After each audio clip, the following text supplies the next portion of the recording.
everyone, it's Diane. Welcome to my channel Beyond the Sewing Room. So today I'm going to share another how to sew your clothes video. So today I'm showing how to put a zip in a pair of trousers. So this can be if the zip is broken or if it just needs replacing. So if you've got a pair of trousers and the zip's no longer working as it should, or maybe it's split open completely, then this should help you.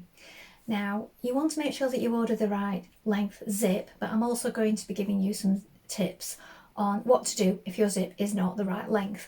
Now sometimes when we order a zip, they are all standard sizes.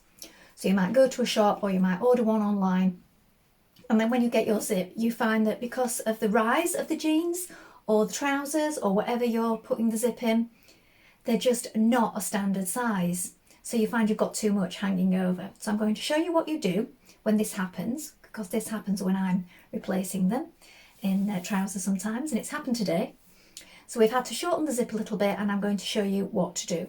And then we'll pop the zip in. It doesn't take that long, but you do need to make sure that you've got a zipper foot. Now it can be done without, but you won't get close enough to the teeth. So if you haven't got a zipper foot, you do need to be ordering yourself one. They're inexpensive, you can order them online, just check your machine model. A lot of them are quite standard for most domestic machines. So make sure you've got one of those. The correct needle for whatever fabric you're using. So if you're using a denim or a thicker twill or something like that, you'll need a thicker needle. If you're using something really lightweight for the summer, you might just need a 70 or an 80. So just check that as well before we get started. So first of all, you need to unpick your zip. So let's have a look at these trousers and make sure you unpick it all the way. So here, look, we have this pair of trousers, and the trousers are stitched here. This piece that goes at the back of the zip is always stitched to the front of the fly here. Now this is so that it stays closed, and also it conceals some of the bottom of the zip. You want to make sure that you unpick that part, because if you don't, you won't be able to get at your zip properly. Right, once you've got that away, you've also got these bits at the bottom here that want unpicking. And also on the other side, there's usually some bar tacks just here. So really you need an unpicker. Now don't go going for anything really fancy with a big strong handle, because they just make them more expensive and they don't last forever. They do break occasionally, especially if you're unpicking something really thick. So you'll want a few of these. Now this one was 50p. You can get them really inexpensive, and yeah, it's not really worth paying a lot for the fancy handle, because this is the part that does all the work. So we have this bit here that stops it ripping right through, and this bit is the sharp bit that unpicks the stitches. So very carefully you want to try and get into those stitches. Now take your time with this, because you don't want to rip the trousers, but you do need to get that bit there undone. So do that now. You will need to unpick a little bit of the waistband here as well to release the zip, so don't forget about that. Do it carefully and finish unpicking the rest of the way. Now this is the zip that I've just taken out, and then I have my new zip, which was just ever so slightly longer. Now what I've done is I've stitched back and forth across the bottom of the zip. Now you want to be careful when doing this. You can do it by hand, but you can do it with your machine, but you have to walk it and you have to be careful. Do bear in mind it's quite hard work on your needles. So, but that will keep it in place. And then once you've done that, because we've no longer got this stopper at the bottom, you can take some bias tape, a piece of non-fraying fabric, or you can sometimes use the bottom of the zipper. Now, they're not always long enough, like the bits that you trim off the bottom are not always very long to wrap round.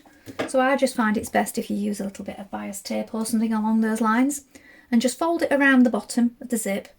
So here we just stitch backwards and forwards, top and bottom, across the bias tape, and then that gives you a nice neat finish.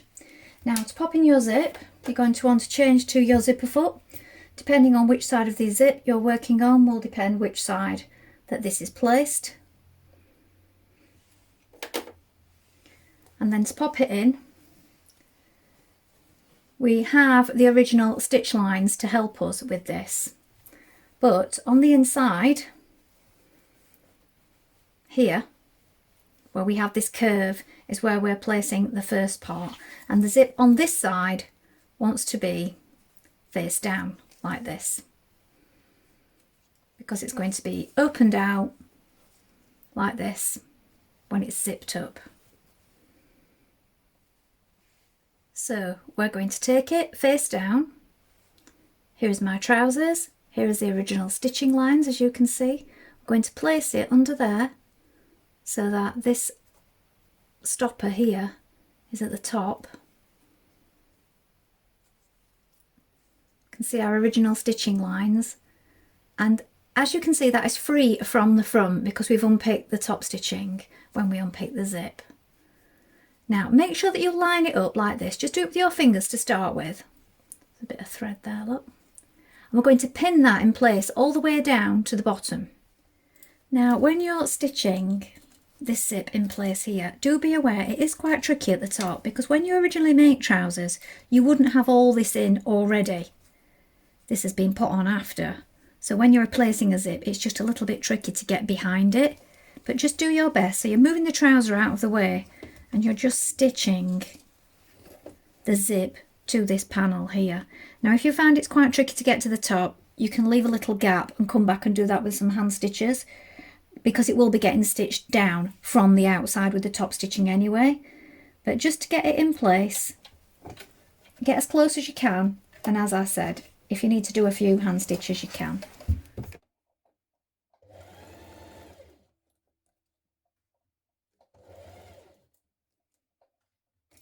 Now this side of the zip look is right way up, and it's right on the edge of this panel on this side.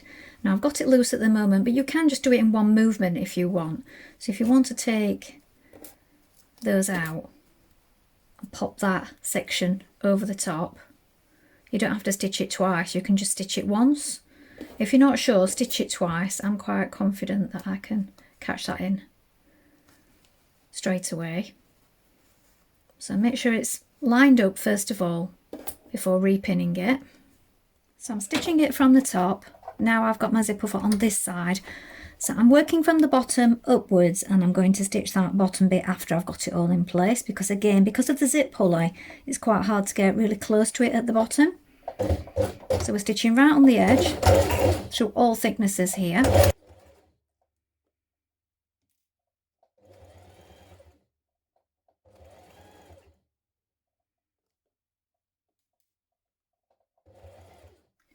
Now when you stitch down the other side, zip it up and make sure that it's all lying flat. Then when you've done that, unzip it again, and we're going to top stitch. Now because we've unpicked our previous top stitching, we've got that line to stitch in. We're going to stitch in that top stitching line, keeping this out of the way, and then when we've done that we're going to fold it back closed, and just at the bottom here we're going to stitch it here with some bar tacks, and just here again where we undid them before, just to keep it secure. So a few bar tacks here and a few bar tacks here after we've done the top stitching, and then that will keep that bottom bit closed and secure. We'll also need to re-stitch along the top of the waistband here and just here where we unpick the zip. If you're worried about the stitches showing, you could do that with some hand stitches, but do go over it a number of times so that it's nice and secure.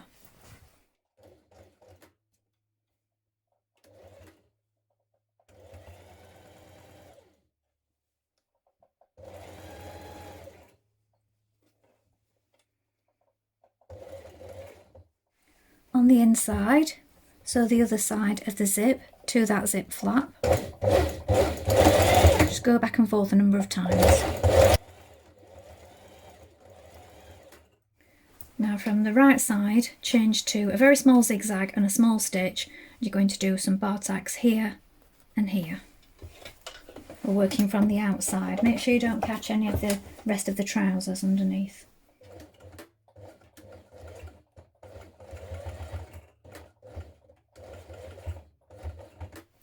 Now anywhere like close to the waistband where you don't want any top stitching showing, do it with hand stitches to close those holes where you've unpicked the zip at the top. Really pull it back, catch on the very edge with hand stitches like this, and then you'll find that when you roll it back and you press it, those stitches will be hidden.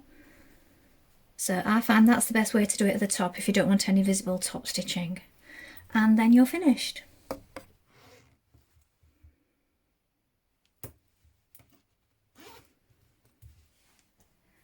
Well, I hope that was helpful today. Please let me know if you give it a go. I know some people have different ways of doing things, but as I always say, I'm just sharing here how I do it, and if it helps anybody, then that's great.